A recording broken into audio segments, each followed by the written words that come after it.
বিপ্লব স্পন্দিত সাথে আমার বিপ্লবের প্রতি গুরুত্ব আরোপ করে রাসূল সাল্লাল্লাহু আলাইহি ওয়াসাল্লাম ভদ্র কণ্ঠে ঘোষণা করেছেন, ওয়াল্লাযী নাফসি বিয়াদিহি লাও আদিতু আন উকতালা ফী সাবিলিল্লাহি উহইয়াতুন মুকতাল। ওই সত্তার কসম যার কুদরতে হাতে আমার প্রাণ, আমার তো ইচ্ছা হয় আল্লাহ রাস্তায় জিহাদ করে শহীদ হয়ে যায়, অতঃপর পুনরায় জীবিত হয়ে আবার শহীদ হয়ে যায়। এরপর আমাকে আবার জীবিত করা হোক, আর আমি ফী সাবিলিল্লাহ পুনরায় শহীদ হয়ে যাই, এরপর আবার জীবিত হয়ে আবার শহীদ হয়ে যাই। আমি এখানে শপথ করে বলতে পারবো, আজ যদি আমরা মহানবী সাল্লাল্লাহু আলাইহি ওয়াসাল্লামের জিহাদি জিন্দেগি বিপ্লবী জীবনের শাশ্বত চেতনায় উজ্জীবিত হয়ে গড়ে তুলতে পারি, তাহলে হতে পারে আগামীকালের শুরু হবে ইসলামী সূর্য। এই পর্যায়ে বক্তব্য নিয়ে আসছেন ইসলামের এক মজলুম বিধান জিহাদের উপর, জিহাদকে সামনে রেখে নবীউল মালহামা সাল্লাল্লাহু আলাইহি ওয়াসাল্লামের বিপ্লবী জীবনকে সামনে রেখে জাগরণীয় বক্তব্য নিয়ে আসছেন জামায়াতে হাসনামের ছাত্র মোহাম্মদ শামীম।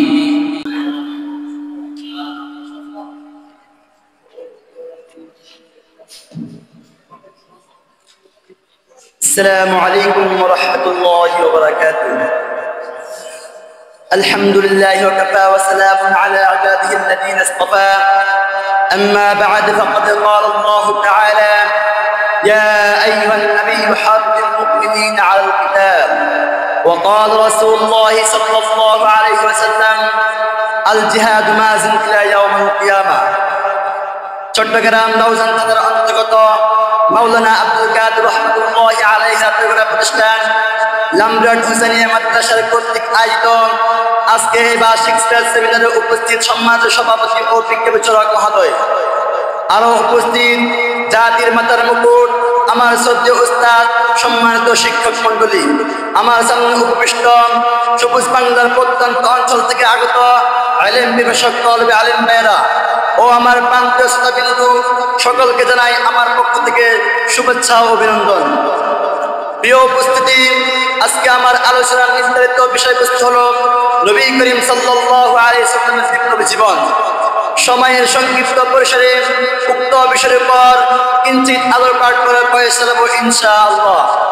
প্রিয় উপস্থিতি, নবী করিম সাল্লাল্লাহু আলাইহি ওয়াসাল্লামের পুরো জীবনটাই ছিল বিপ্লবে ভরা।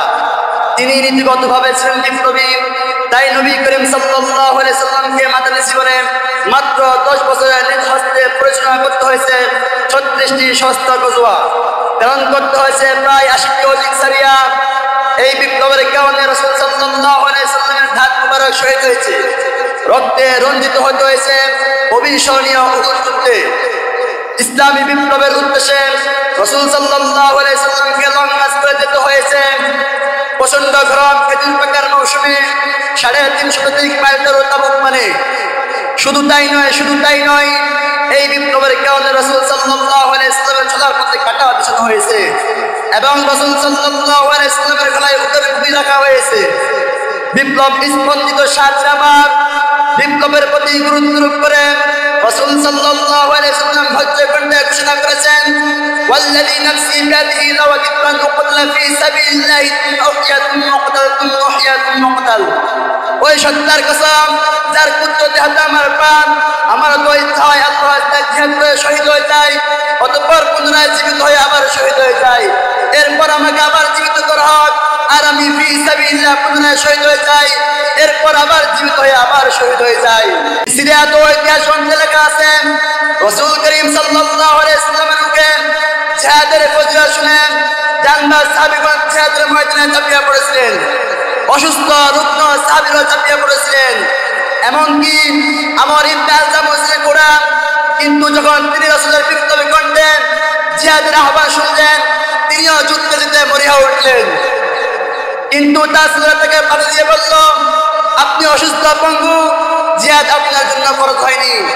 তিনি তা মানলেন না, রাসূলের কাছে গিয়ে বললেন, ইয়া রাসূলুল্লাহ, ইয়া হাবিবাল্লাহ, আমাকে জিহাদ অনুমতি দিন, আল্লাহর শপথ আমার এই গুনাহ আমি জান্নাতে ফেলতে চাই। উহুদ যুদ্ধে রাফি ইবনে খাদিজ নামে এক সাহাবী অংশগ্রহণ করতে চাইল, কিন্তু তার বয়স ছিল কম, তাই তাই রাসূল সাল্লাল্লাহু আলাইহি ওয়াসাল্লাম তাকে অনুমতি দেননি। তখন সে বলল, ইয়া রাসূলুল্লাহ, ইয়া হাবিবাল্লাহ, আমি ভালো তীর চালাতে পারি। রাসূল সাল্লাল্লাহু আলাইহি ওয়াসাল্লাম এটা শুনে তাকে অনুমতি দিয়ে দিল।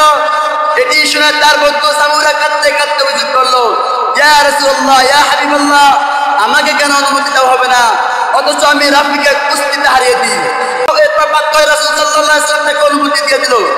সাহাবী হামজা রাদিয়াল্লাহু তাআলা বিবাহ করে নতুন স্ত্রী ঘরে জাতীয় পড়েছে নরম করে।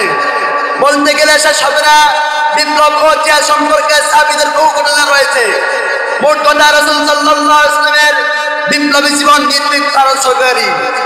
সাহাবীদের ইতিহাস গবেষণা করলে প্রমাণ হয়েছে তাদের জিহাদি জজ্বা ও প্রাণের কারণে ইসলাম প্রতিষ্ঠিত হয়েছে এবং কোরআনের মাধ্যমে দেশ পরিচালনার মূল সংবিধান রূপে স্বীকৃতি পেয়েছে। সংগ্রামী সাথী ও বন্ধুগণ, দুঃখজনক হলো সত্য যে আজ আমরা মুসলমানরা দুনিয়ার সেরা জাতি হয়েও বিশ্বের সর্বোচ্চ নির্যাতিত হচ্ছি। অথচ এমনটি তো কাম্য ছিল না। যেখানে আমাদের আছে অর্ধশতাধিক স্বাধীন সার্বভৌম মুসলিম রাষ্ট্র, আরো রয়েছে পেট্রোল শ্রমিত বিলিয়ন বিলিয়ন সম্পদ, আছে প্রায় 100 কোটি দক্ষ জনশক্তি। তারপরে কেন আমরা মুসলমানরা নির্যাতিত হচ্ছি? তারপরে কেন ফিলিস্তিনের মুসলমান ভাই বোনেরা নির্যাতিত হচ্ছে? তারপরে কেন কাশ্মীরের মুসলমান ভাই বোনেরা নির্যাতিত হচ্ছে? হ্যাঁ, আমি তার গহীন কণ্ঠে বলবো, এটার একটাই কারণ আমরা মহানবী সাল্লাল্লাহু আলাইহি ওয়াসাল্লামের বিপ্লবী জীবনের মহান আদর্শ ত্যাগ করেছি। অথচ নবীজি পরিষ্কার ভাষায় ঘোষণা করেছেন, ইদা তারাকতুমুল জিহাদ ফাসাল্লাল্লাহু আলাইহি ওয়াসাল্লাম, যখন তোমরা জিহাদ পরিত্যাগ করবে তখন মহান আল্লাহ তাআলা তোমাদের উপর অপদস্থ ছাপিয়ে দিবেন। আমি এখানে শপথ করে বলতে পারবো, আজ যদি আমরা মহানবী সাল্লাল্লাহু আলাইহি ওয়াসাল্লামের জিহাদি জিন্দেগি বিপ্লবী জীবনের শাশ্বত চেতনায় উজ্জীবিত হয়ে গড়ে তুলতে পারি, তাহলে হতে পারে আগামীকালের শুরু হবে ইসলামী সূর্য। সংগ্রামী সাথী বন্ধুগণ, আমাদেরকে ইসলাম কঠিন হৃদয়ে শপথ নিতে হবে।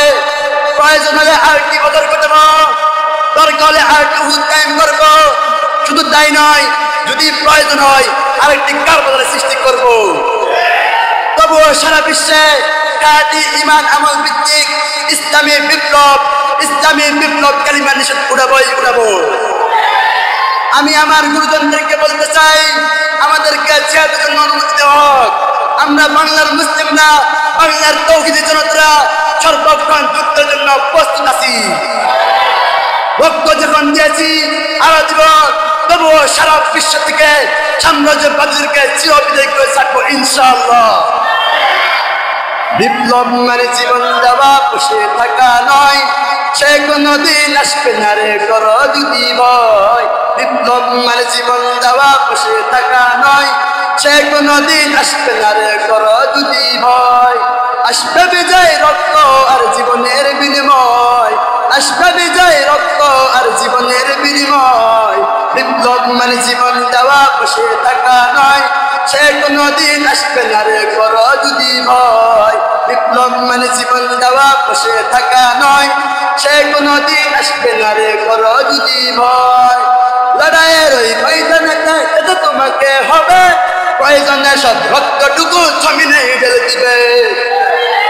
লড়াইয়ের ওই ময়দানে যেতে তোমাকে হবে, প্রয়োজনে সব রক্তটুকু জমিনে ঢেলে দিবে। তবুও তোমায় লড়তে হবে, মানবে না পরাজয়। তবুও তোমায় লড়তে হবে, মানবে না পরাজয়। বিপ্লব মানে জীবন দেওয়া, বসে থাকা নয়, সে কোনদিন আসবে না রে করো যদি ভয়। বিপ্লব মানে জীবন দেওয়া, বসে থাকা নয়, সে কোনদিন আসবে না রে করো যদি ভয়। আসবে বিজয় রক্ত আর জীবনের বিনিময়, আসবে বিজয় রক্ত আর জীবনের বিনিময়। বিপ্লব মানে জীবন দেওয়া, বসে থাকা নয়, সে কোনদিন আসবে না রে করো যদি ভয়। বিপ্লব মানে জীবন দেওয়া, বসে থাকা নয়, সে কোনদিন আসবে না রে করো যদি ভয়। কোথা থেকে গুণ বিন্দেশ গুণ আমার দেশে এসে, সাবার নামে বসছে গোড়া বীর জাফরের বেশে। কোথা থেকে গুণ বিন্দেশ গুণ আমার দেশে এসে, সবার নামে বসছে জোড়া মির্জাপুরের বেশে ওদের করতে নাস্তানাবুদ হতে হবে নির্ভয় ওদের করতে নাস্তানাবুদ হতে হবে নির্ভয় বিপ্লব মানে জীবন দেওয়া বসে থাকা নয় সে কোনোদিন আসবে না রে করো যদি ভয় বিপ্লব মানে জীবন দেওয়া বসে থাকা নয় সে কোনোদিন আসবে না রে করো যদি ভয় আসবে বিজয় রক্ত আর জীবনের বিনিময় আসবে বিজয় রক্ত আর জীবনের বিনিময় বিপ্লব মানে জীবন দেওয়া বসে থাকা নয় সে কোনোদিন আসবে না রে করো যদি ভয় বিপ্লব মানে জীবন দেওয়া বসে থাকা নয় সে কোনোদিন আসবে না রে করো যদি ভয় সম্মানিত উপস্থিতি আজকে আলোচনা এখানে শেষ করলাম ওমা তাওফীক ইল্লা বিল্লাহ।